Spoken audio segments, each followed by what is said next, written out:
видео мы поговорим про печь-камин под названием Xeon от компании Torma. Достаточно известная линейка печей от этого производителя, цилиндрической формы или круглой формы, как кому удобнее, имеющая большой очаг, вертикальный такой, да, и, соответственно, эти печи заслуживают внимания. Все мы помним печь Andorra и Andorra Exclusive, которые до сих пор продаются в огромном объеме. Люди интересуются этой моделью, потому что она очень красиво горит, она герметичная.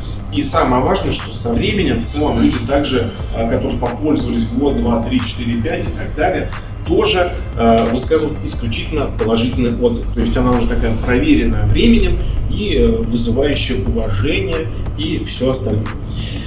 Перед нами немножко другая печь, но сделана опять же на базе Andorra. То есть это круглый корпус, только в отличие от Andorra и Andorra Exclusive, здесь не просто сталь серого или черного цвета, здесь у нас снаружи замечательный натуральный природный камень под названием стеатин, или также магнезит, кто-то его называет мыльным камнем. В общем, очень красивый, практичный материал. Ну, красивый он, понятно, потому что это, во-первых, естественно, натуральный природный материал, он очень приятный на ощупь, он такого неброского цвета, то есть в интерьере он будет достаточно спокойным выглядеть, да, украшать одновременно с этим, но не как-то бликовать, условно говоря, и не будет сильно выделяться. И одновременно с этим он еще имеет высокие аккумуляционные свойства. То есть печи и камины, где используется только магнезит, соответственно, они больше отдают тепла с точки зрения его вначале накапливания и потом отдачи дальнейшей. И это очень здорово, что компания Torma имеет даже целую линейку печей, в которых талькомагнезит или стеатин, да, используются в качестве отделки и одновременно с этим в качестве аккумулятора тепла.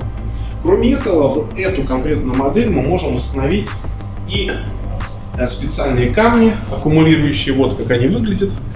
Соответственно, они устанавливаются в вот этой области, внутри под этим талькомагнезитом, мы их не видим, но свои аккумуляционные свойства этот камень демонстрирует, отдавая, собственно, больше тепла, и наше помещение будет и дольше, и качественнее отапливаться.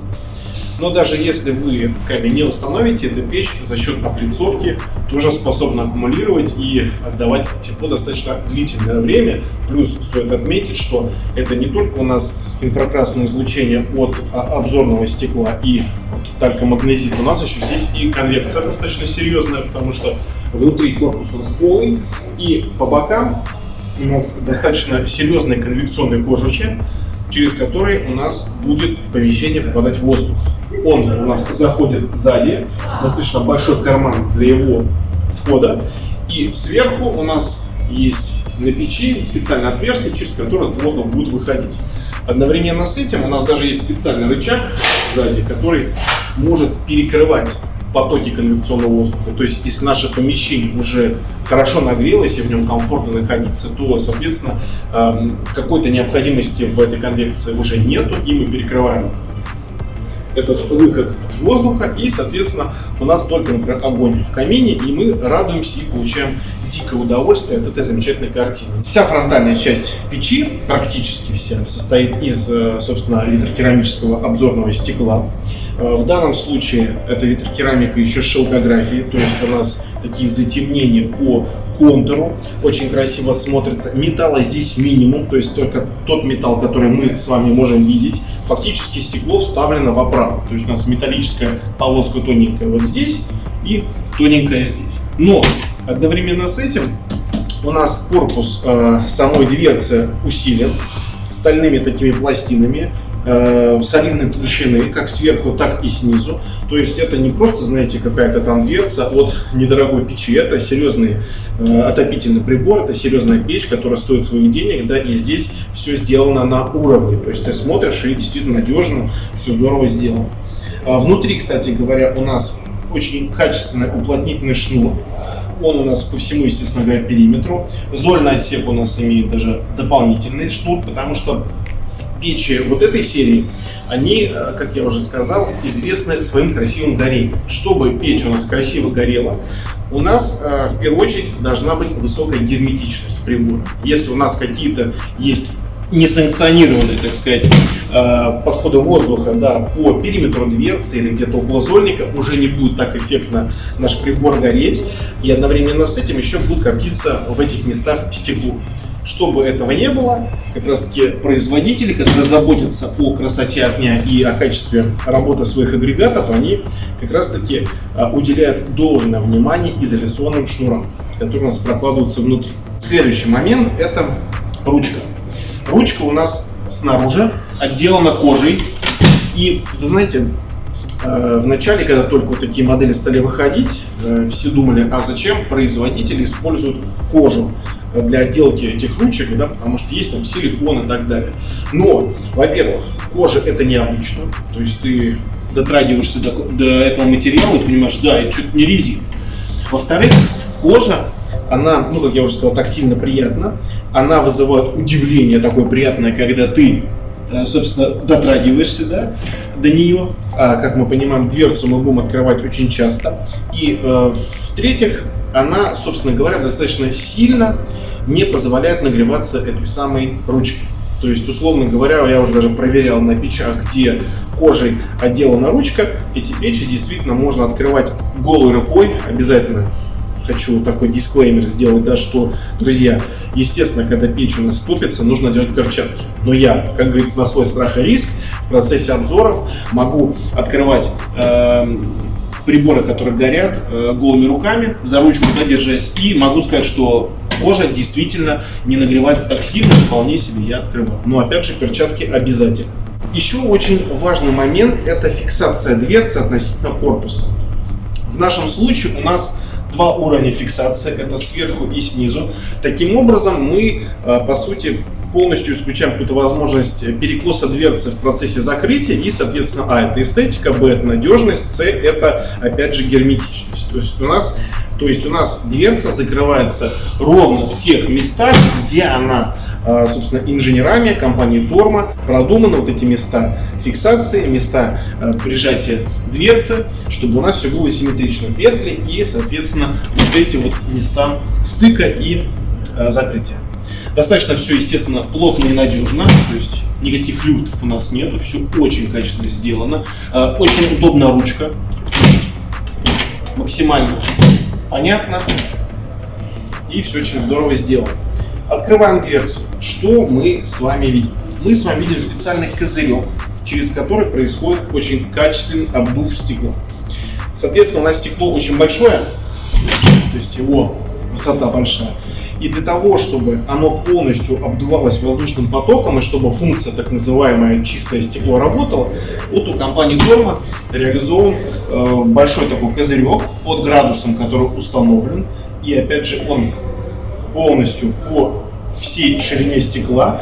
И достаточно сильный поток воздуха позволяет ему не давать огню напрямую соприкасаться с стеклом. То есть воздух — это у нас такая прослойка. Огонь пытается дойти до стекла, но воздух его отсекает. Таким образом работает система чистого стекла. Если, опять же, в отопительном приборе, в камине, в печи качественно реализована система герметизации, то есть печь герметична или камин герметичен, то такая система чистого стекла будет очень круто работать, и у Torma это однозначно. Далее, что у нас? У нас съемный, каминный бык условный, да, мы его так называем. Каминный бык в каминах — это такая штука, которая не позволяет дровам облокачиваться на стекло. Соответственно, здесь он тоже присутствует, он выполнен из стали, фиксируется очень хорошо. Но на самом-то деле его наличие тоже оправдано тем, что, собственно говоря, большое обзорное стекло, камера сгорания тоже не маленькая, и вероятность того, что какая-то дровишка тоже в процессе горения может, естественно, измениться в размерах, или, не знаю, внутри у нас на печи очень часто, когда мы закладываем дрова, они же потом как-то рушатся, да, внутри, потому что они прогорают, и что-то может, опять же, на стекло облокотиться, и эта штука не даст этому сделать. Под печи, то есть основание внутри у нас выполнены из чугуна, это монолитная конструкция. Вот, соответственно, по бокам, сзади и сверху у нас высококачественный вермикулит. Естественно, про вермикулит мы все знаем. Этот материал, который хорошо выдерживает высочайшие температуры, который позволяет также отражать тепло обратно в очаг.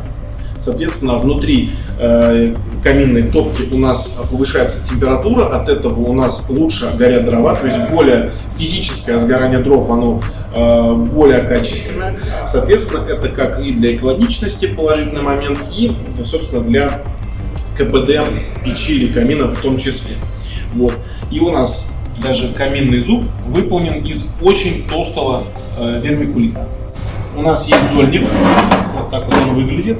И стоит отметить, опять же, что зольник здесь тоже такой круглой формы, под стать корпусу, и смотрится здорово. Вот. Чуть ниже у нас регулятор горения. По сути, это единственный регулятор, который позволяет нам контролировать подачу воздуха и, соответственно, интенсивность огня внутри очага. Это удобно, потому что когда этих регуляторов много, не каждому из нас это, скажем так, комфортно. Здесь только один, он находится в центре, ни с чем не перепутать и так далее. Ну и, соответственно, как он работает, все мы знаем. Андора регулируется идеально. Соответственно, печь Xeon тоже будет регулироваться крайне качественно. Вот так вот. Значит, у нас здесь два варианта подключения дымохода. Это у нас вверх и это у нас с тыльной стороны. То есть это универсальное решение. Если мы подключаем дымоход сзади, то у нас сверху устанавливается специальная заглушка из талькомагнезита. Вот сейчас она установлена у нас. Вот, то есть никаких отверстий некрасивых у нас нет. Даже с учетом того, что печка очень высокая и далеко не каждый из нас, скажем так, будет видеть что-то наверху, но там есть заглушка, все очень красиво и правильно сделано. Так что вот такая вот интересная модель от компании Torma. Друзья, где купить каминные печи Torma, еще огромного количества других производителей вы уже знаете. Это компания Домотехника, камин.ру. Пожалуйста, заходите, широчайший ассортимент, все ссылки, естественно, я оставляю в описании, и конкретно на эту модель, и еще на другие интересные, так что обязательно посмотрите. Ставьте лайк этому видео, обязательно пишите в комментариях, что вы думаете про эту модель компании Torma под названием Xeon, или вам нравится, не нравится, в общем, обязательно пишите, что вы об этом думаете. Поставьте лайк или дизлайк этому видео. С вами был Дмитрий, проект Печь Обзор. В будущем будет еще очень много интересных видео, так что оставайтесь с нами и до скорых встреч.